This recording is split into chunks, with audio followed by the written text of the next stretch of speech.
Hello बच्चों, आज मैं आप लोगों को संस्कृत में संख्या सिखाऊंगी।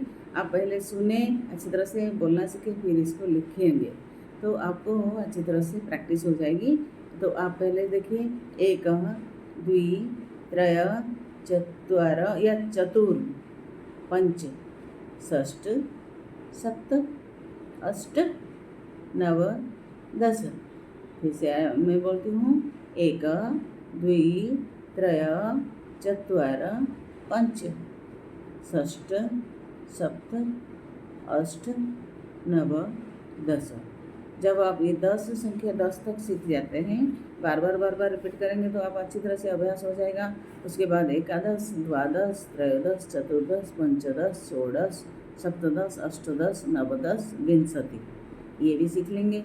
और इसके हम शब्द रूप भी होता है, जैसे एक का शब्द रूप का एक वचन में ही पुल्लिंग, स्त्रीलिंग, नपुंसक लिंग में होता है। अभी मैं एक वचन, जैसे मैं एक शब्द रूप का बोल देती हूँ, ऐसे द्वि संख्या का भी शब्द रूप होता है द्विवचन में ओनली, उसका एक वचन नहीं होता, बहुवचन नहीं होता। इसी तरह का जो त्रय और चतुर, ये जो दो शब्द है, एक त्रय है और एक चतुर है, ये जो दो है, इसमें सिर्फ बहुवचन में होते हैं शब्द रूप। तो संख्याओं का शब्द रूप भी होता है। एक का शब्द रूप अभी मैं सुना देती हूँ आपको। एक पुल्लिंग में, स्त्रीलिंग में, नपुंसक लिंग में।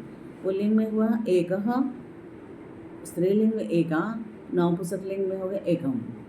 ऐसे ही एक वचन से सप्तमी विभक्ति, प्रथमा विभक्ति से हम पढ़ेंगे, एक, एका, एकम, एकम, एकम, एकम, एकेन, एकया, एकेन, एकस्मै, एकस्य, एकस्मै, एकस्मात्, एकस्य, एकस्मान्, एकस्य, एकस्य, एकस्य, एकस्मिन्, एकस्याम्, एकस्मिन्। ये हम तीनों मतलब पुरुष, तीनों वचन में, पुल्लिंग में, तीनों लिंग में, पुल्लिंग में, स्त्रीलिंग में और नपुंसक लिंग में हम पढ़ते हैं। इस तरह के द्वि जो है वो द्विवचन में होता है, तो उसमें भी पुल्लिंग, स्त्रीलिंग और नपुंसक लिंग है। दौ द्वे द्वे, दौ द्वे द्वे, द्वभम दभम दभम, द्वभम दभम दभम, द्वभम दभम दभम, 3 बार। ये सारे समान हैं। दयो दयो दयो, दयो दयो दयो। मतलब आपका बस सिर्फ एक प्रथमा विभक्ति, द्वितीय विभक्ति में पुल्लिंग, स्त्रीलिंग, नपुंसक लिंग में इतना याद रखना है, दौ द्वे द्वे, दौ द्वे द्वे। उसके बाद तो आपका सारा समान है, पुल्लिंग में जैसे, स्त्रीलिंग में, नपुंसक लिंग में कोई चेंज नहीं होता।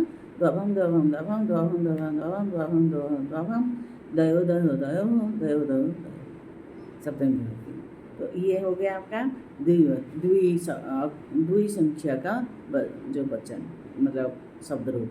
जैसे त्रि और चतुर, इनमें से बहुवचन प्रयुक्त होते हैं, जैसे त्रयः, और ये भी पुल्लिंग, स्त्रीलिंग और नपुंसक लिंग में। त्रयः, तिस्रः, त्रीणि, त्रीणि नपुंसक लिंग में। त्रीन्, त्रिशः, त्रीणि। ऐसे ही त्रिभि, तिसृभि, त्रिभि, त्रिभ्य, त्रिशुभ्य, त्रेभ्य, त्रेभ्य, त्रिशुभ्य, तेभ्य, त्रयाणां, त्रिशूणां, त्रयाणां, तिषु, तिसृषु, तिसृषु, तिषु। ये जो है त्रिशु, मतलब आपका सप्तमी विभक्ति तक शब्द है, इनको आपको याद रखना है। अब पढ़ना है कि बहुवचन ही होते हैं, उसका पुल्लिंग के शब्द रूप, उसका स्त्रीलिंग का और इसका नपुंसक लिंग का।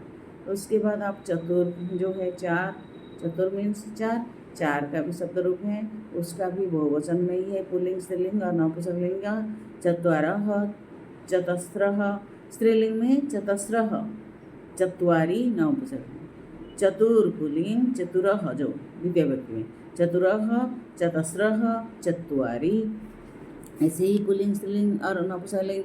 तृतीय विभक्ति में चतुर्भि, चतस्रुभि, चतुर्भि, चतुर्भ्यः, चतुस्रुभ्यः, चतुर्भ्यः, चतुर्भ्यः, चतस्रुभ्यः, चतुर्भ्यः, चतुर्णां, चतस्रूणां, चतुर्णां, चतुर्षु, चतुस्रुषु,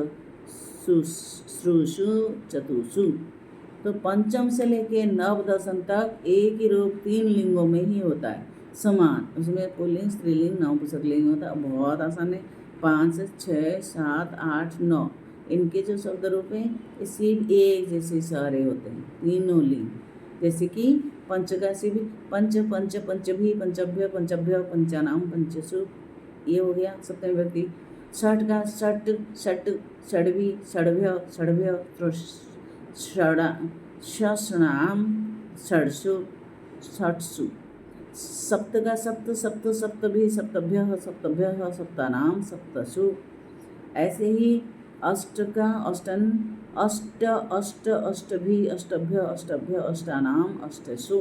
तो ये जो शब्द रूप आपको संख्याओं का याद रखना है। आज मेरी क्लास कैसे लगी आपको, आप ज़रूर मुझे कमेंट कीजिए और मेरे सब्सक्राइब कीजिए चैनल को। आपको नए नए रोज़ ग्रामर संस्कृत का मैं पढ़ाऊँगी और आपको जैसे लगता है आप कमेंट करके बताइए ज़रूर।